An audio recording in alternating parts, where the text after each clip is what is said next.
All right, today we are diving deep into one of the most fascinating and, let's be honest, most misunderstood rituals in the entire Hebrew Bible. We're talking about the original scapegoat.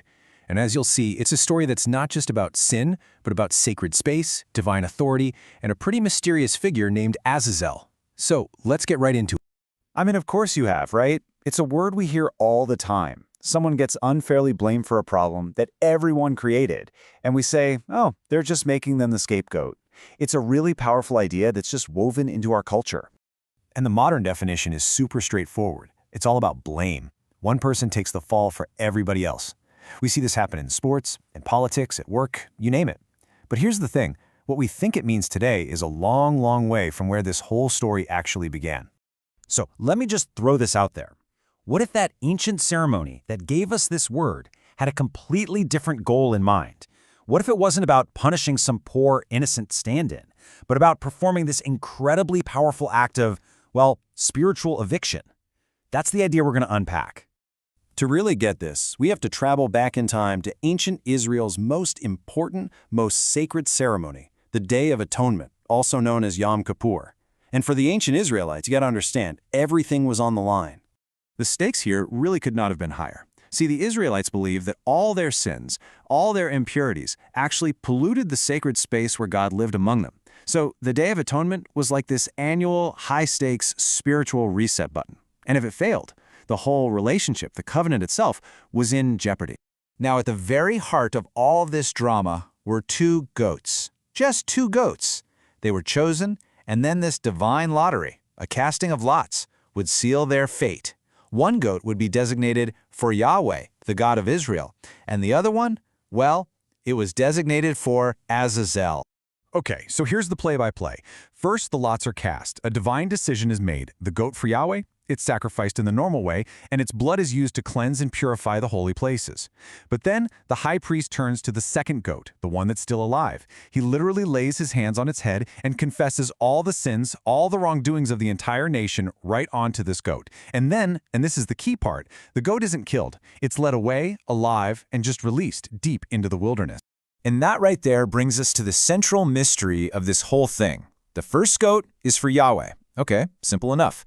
But who or what is Azazel? This one question has had scholars scratching their heads for centuries. So for a long time, a lot of people just thought Azazel was a symbolic word, maybe meaning something like the goat that departs. But there's a huge grammatical problem with that theory. You see, the text sets up this perfect parallel, one goat for Yahweh and one goat for Azazel. Now, if Yahweh is a proper name, which of course it is, the grammar itself screams that Azazel has to be a proper name too. The linguistic evidence here is just so compelling. The source text puts both of these figures in the exact same grammatical slot. The very structure of the sentence is pushing us to see two different entities. It's not a goat for God and another goat for a vague idea. It's one for God and one for something or someone else. So here's the crucial takeaway. Azazel is the name of some kind of spiritual power or entity, and its domain, the wilderness. In the ancient world, that was a place of chaos, of danger. It was everything outside the neat and tidy boundaries of God's holy community. Okay, so hold on. If Azazel is some kind of hostile power, does that mean the Israelites were sacrificing to a demon? That's a really important question, and the answer to it reveals the true genius of this whole ritual. And the answer is absolutely not. The text is so careful to show us this is not a sacrifice.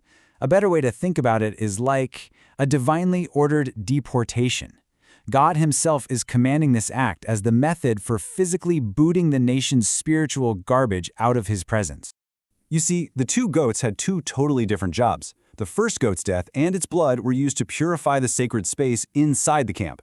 But the second goat's journey was all about removing the sin from the camp entirely. One cleanses, the other carries away.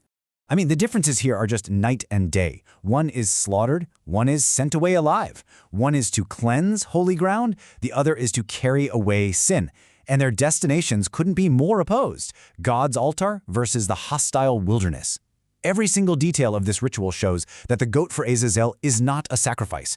Real sacrifices involve slaughter and blood at the altar. This goat gets none of it. You know, there's a modern analogy that I think makes this click perfectly. When you take out the trash, you're not making an offering to the city dump, right? You're not honoring the landfill. You're just using the designated place to get rid of your waste. Well, in the same way, God was telling Israel to send their spiritual waste, all their sin, to its proper place, the wilderness, the domain of Azazel. So, why does all of this matter now? Why do a deep dive into this ancient, kind of weird ritual? Well, because the theological message behind it is unbelievably powerful, and it's absolutely timeless. It's all about the nature of God's authority. Yeah, this was so much more than just a ceremony for getting rid of sin. This was a public, annual demonstration of who was ultimately in charge of the entire cosmos.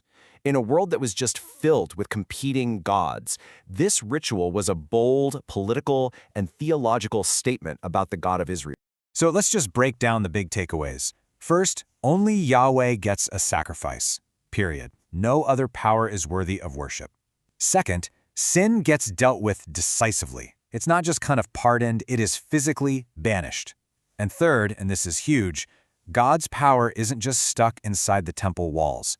No, he has authority to command what happens even in hostile territory. He tells the wilderness what it will receive.